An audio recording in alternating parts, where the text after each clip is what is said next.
Well, good morning. Uh,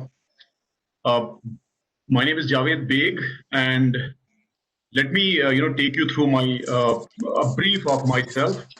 I don many hats, including that of a columnist, writing on various issues pertaining to Kashmir in all leading English language Kashmir-based newspapers and internet portals. I'm also an active mainstream politician, and right now I'm senior vice president uh, from a central Kashmir-based sub-regional political outfit known as People's Democratic Front. It's not PDP, it's PDF, which is led by a well-known Kashmiri leader, Hakim Muhammad Yasin Shah, from Khansa, Badgam, and that's in central Kashmir. My views have been formulated based on my birth in Kashmir of 1990s, living through the most violent and turbulent phase of Kashmir Valley, and later my observations, which I have been penning as English language Kashmiri columnist, and lastly my activities as an active mainstream Kashmiri politician. Well, uh, my political activities, among other things, include fighting in the recently held and successfully conducted DDC elections. That was major success because people uh, religiously participated in this recently concluded DDC elections, wherein I fought from Birwa, which was assembly segment of our former CM of erstwhile state, Mr. Mubtala. And I fought from another block of the same constituency, which is the most violent block, Narbal.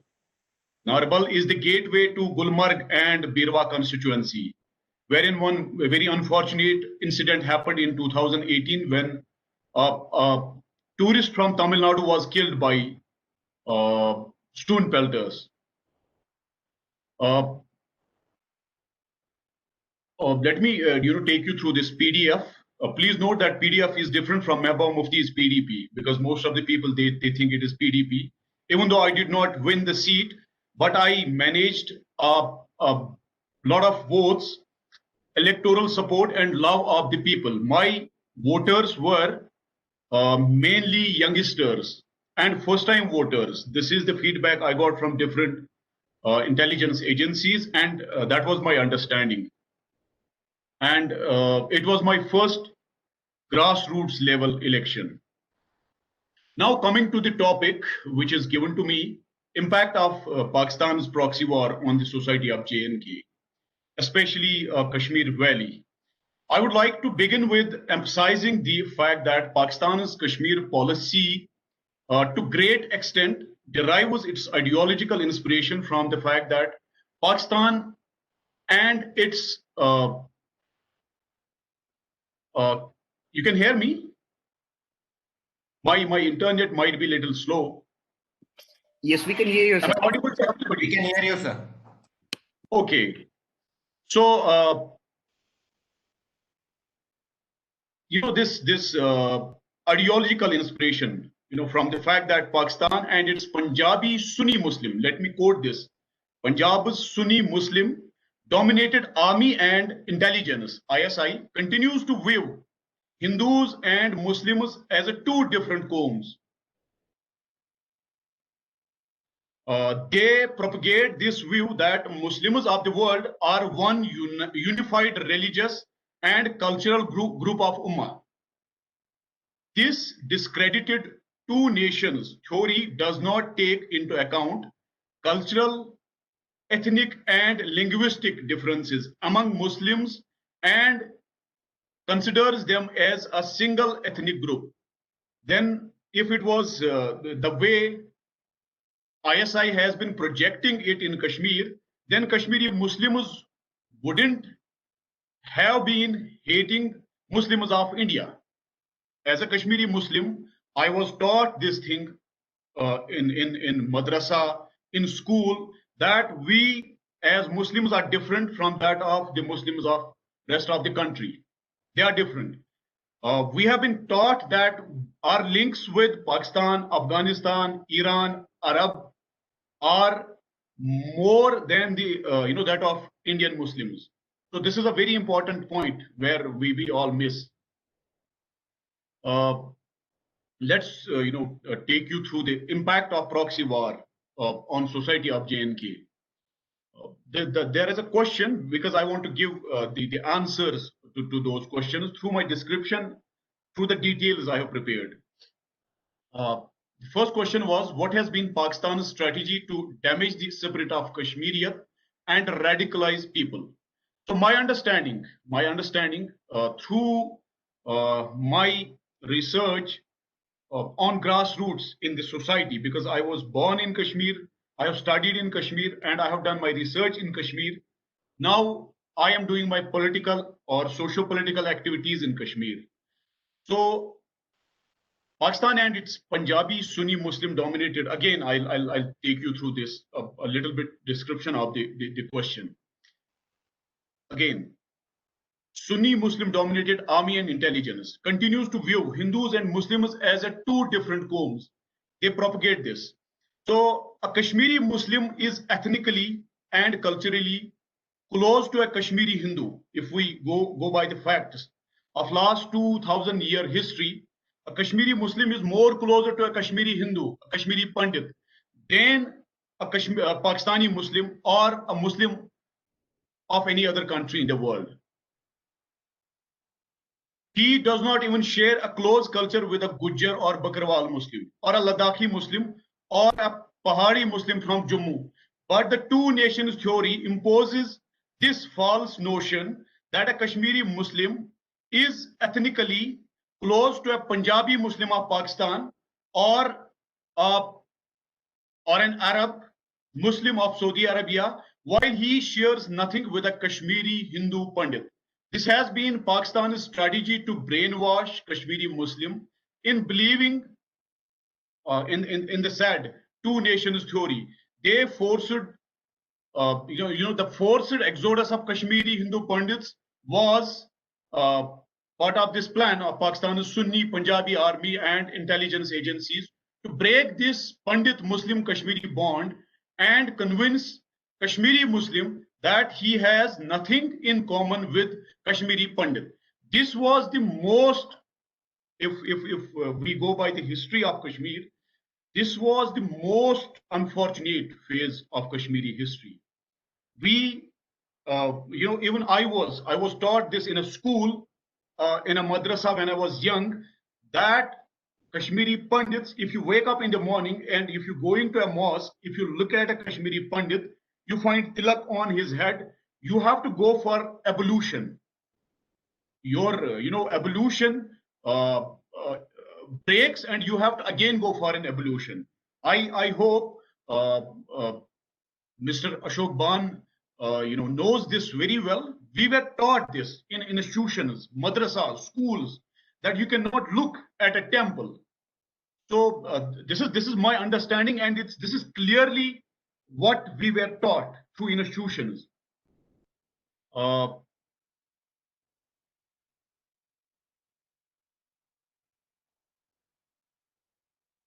This laid the foundation for the strengthening of radical Sunni Muslim religious ideology of Deoband and Wahhabism. The indoctrination which was done in last 30 years in Kashmir, that was done through Deoband and Wahhabism. Yes. Part of the strategy of Sunni Punjabi Pakistani deep state has been to attack and weaken Kashmiri Sunni Sufism, which is again a very unfortunate state of affairs in Kashmir. This Sufism was attacked. In the last 30 years, we lost that Sufi culture because Sufism was not religious. That was way of life. That was in the culture of Kashmiris, a Kashmiri Muslim and a Kashmiri Pandit, despite being religiously, different, they were always connected through this Sufism. We have very beautiful examples of Mata Laleshwari, Lal Ded. We have examples of Kashmiri Sufi saints who were respected, loved, and followed by both communities.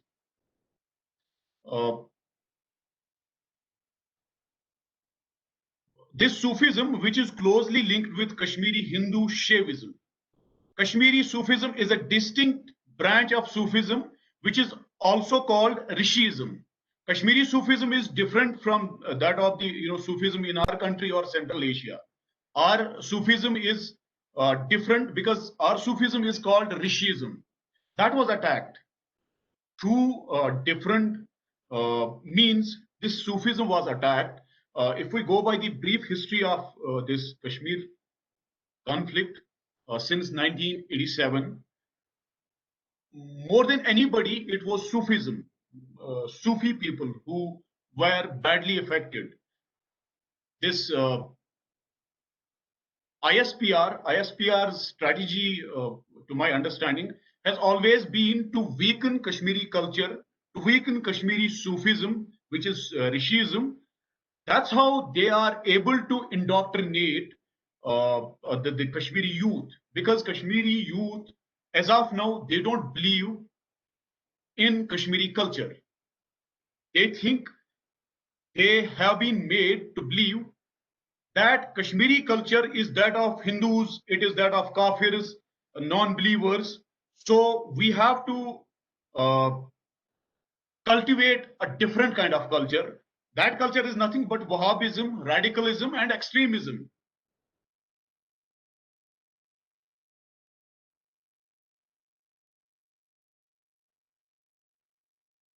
So this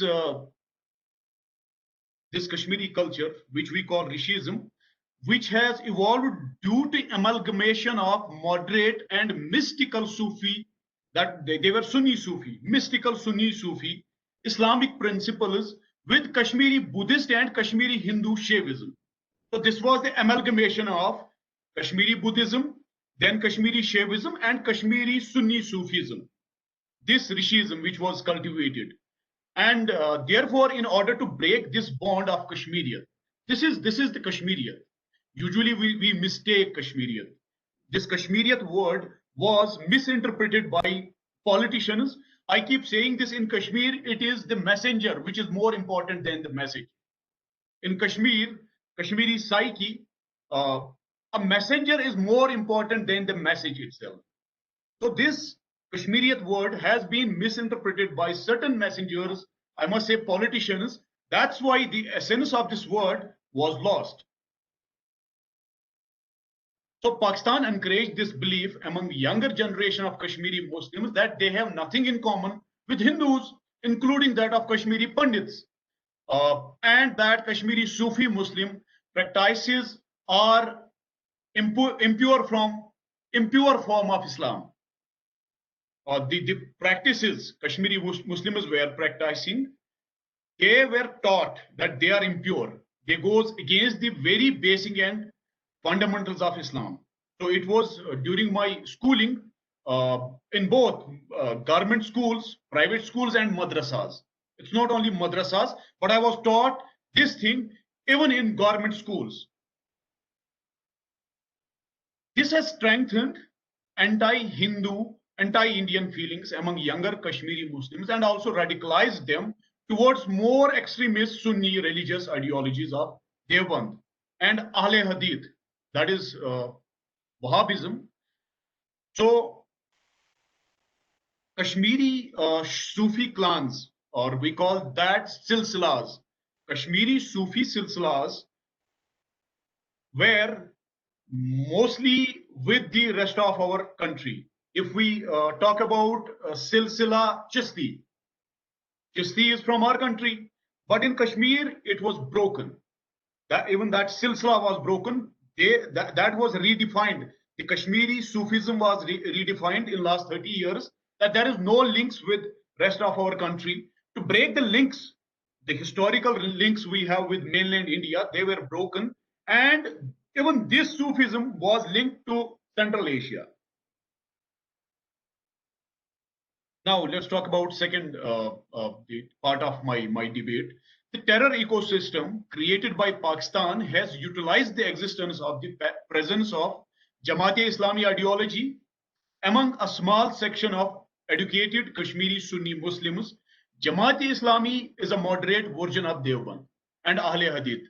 much more orthodox versions of Sunni Islam, this Jamaat-e-Islami, which still remains a very vibrant uh, religious ideology in J&K, especially in Kashmir Valley. The foundation of militancy in Kashmir was laid on the use of Jamaat-e-Islami. The foundation of militancy in 1987.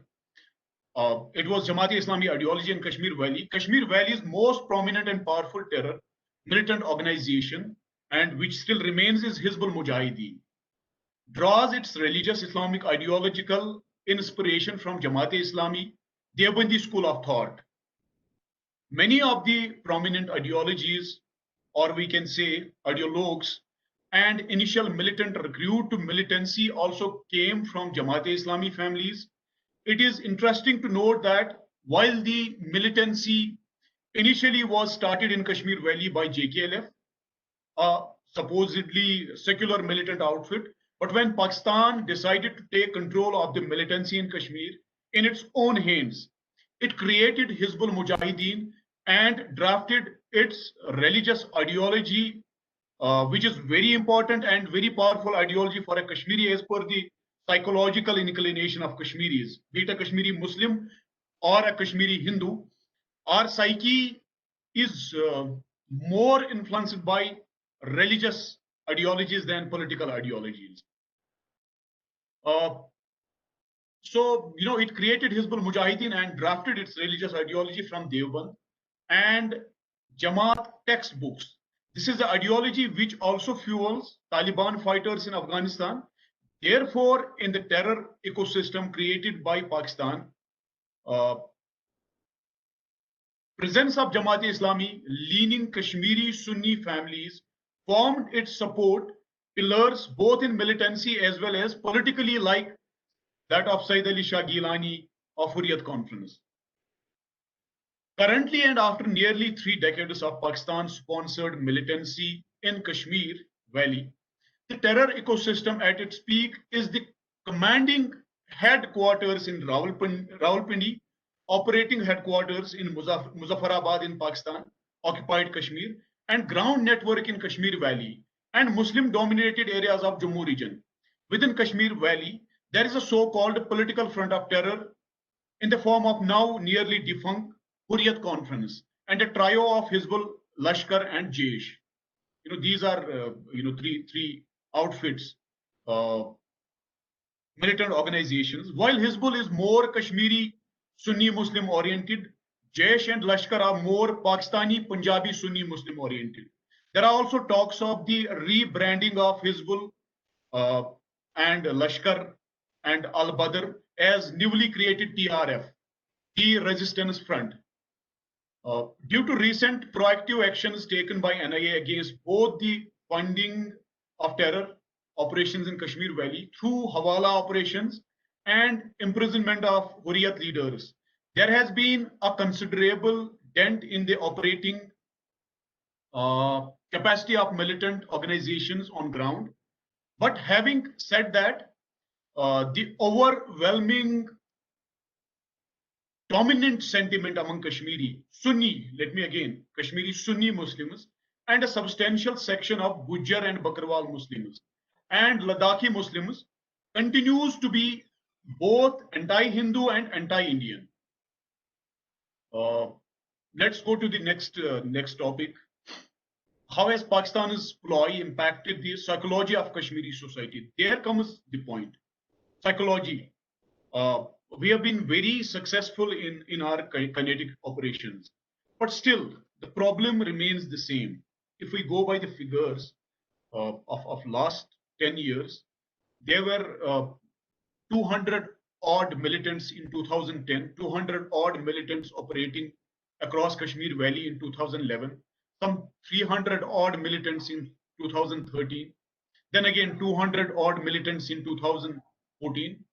So there are still 200 odd militants in Kashmir Valley, though the graph of violence has come down, but still, the problem remains the same, because psychologically, we have not been doing enough to counter this radicalization or extremism, because Kashmiri youth of 90s been through conditioning, religious conditioning, which is a psychological disorder, I must say.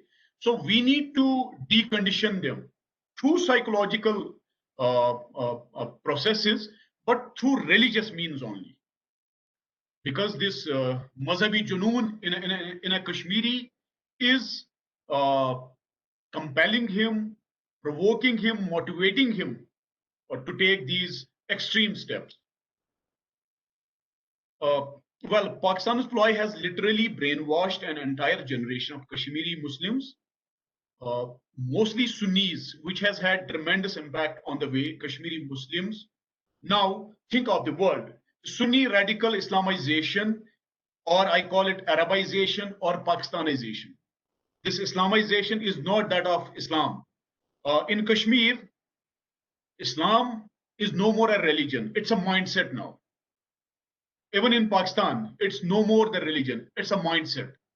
If it was religion there, it would have been one ummah. They wouldn't have been killing people of minority sects. In Kashmir too, the hatred towards other sects has increased a lot. Hatred towards other school of thoughts has increased a lot. So it has become a mindset, rather calling it a religion now.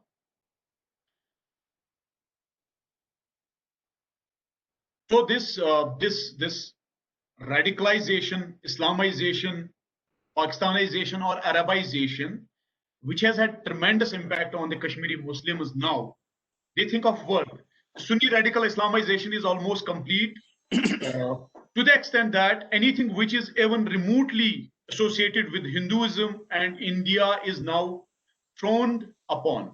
There is a near complete denial of Kashmir's pre-Islamic Hindu and Buddhist past, and any memory of Kashmir Valley's association with Hinduism or mainland India is being erased. Javed, we would request you to just tell us some very practical measures. Now we've understood that has come out very clearly. How do we build up a nationalistic narrative in Kashmir? See, there are many things has to be done. We need to counter this Pakistanization or Islamization, radicalization at multiple fronts. It's not that we have to keep focusing on kinetic operations.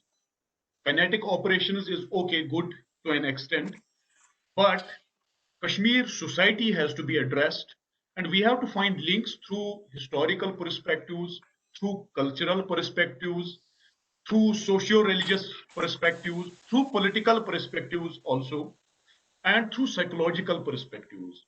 My understanding is that ISI has been playing a psychological war now, because as General Saab rightly said, they are not able to send weapons, they are not able to send, push their men into Kashmir, which they have been doing for the last many years. But of late, there has been a considerable, improvement on borders. Militants are not able to come easily to Kashmir. So now they have started playing psychological war, and they are using religion for this, because a religious junoon is still there in Kashmir. It will be there for a good time from now. And last 30 years has been very tough for Kashmiris. Kashmiris been through a very difficult phase.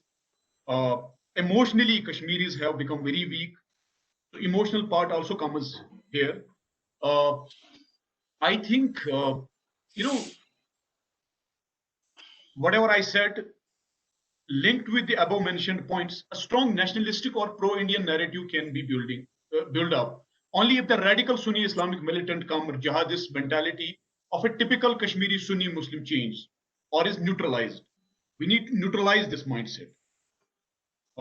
This very strong mindset of extremism, radicalism, or we call it alienation. We need to de-alienate it, de-radicalate through different means. Our radical and jihadist Sunni mindset uh, makes it easy for Pakistan Army, ISI, ISPR to feed anti-national, anti-Indian hatred or anti-Hindu hatred in the minds of ordinary Kashmiri Sunni Muslims by brainwashing them that they have to fight against kafir. They have to fight against those who are oppressing Kashmiris, or against Islam. Now, a new trend that India is like Israel and Pakistan. India is against Islam. It's not that India is against Kashmiris. It's a new trend. When I sit with very well-read people, they say no. It's a India is with Israel. India is applying Israeli model in Kashmir. India is operating, the kinetic operations are brought from Israel. They are brought from Mossad. They are brought from CIA. So this is a psychological war happening now in Kashmir. ISI is playing very beautifully with Kashmiris, knowing that Kashmiris are very vulnerable, very susceptible, very emotional lot, so they can easily play this with this Kashmiri lot. Till this radical Sunni jihadist mindset will continue to prevail, a Kashmiri Muslim cannot be made to love India. Even before making a Kashmiri Muslim accept India, he has to accept Hindu past, what we call, Hinduism and Kashmir's own historic and cultural association with Hinduism. So we need to find links. We need to find links. Kashmiris has to, make the mindset of Kashmiri youngsters has to be made in such a way that they should find links with rest of our country. As of now, Kashmiris, this younger lot, they're not ready to accept that we have any links with India. They're not ready to accept. They find, they're trying to find links with that of Turkey now. Of late, we have seen this Ertugrul fever in Kashmir. Younger generation is highly influenced by this Ertugrul. They are linking themselves with Turkey rather than linking ourselves with the rest of our country. Halanki, the links with our mainland India are there for last 5,000 years, but they are not ready to accept this. Okay, thank you.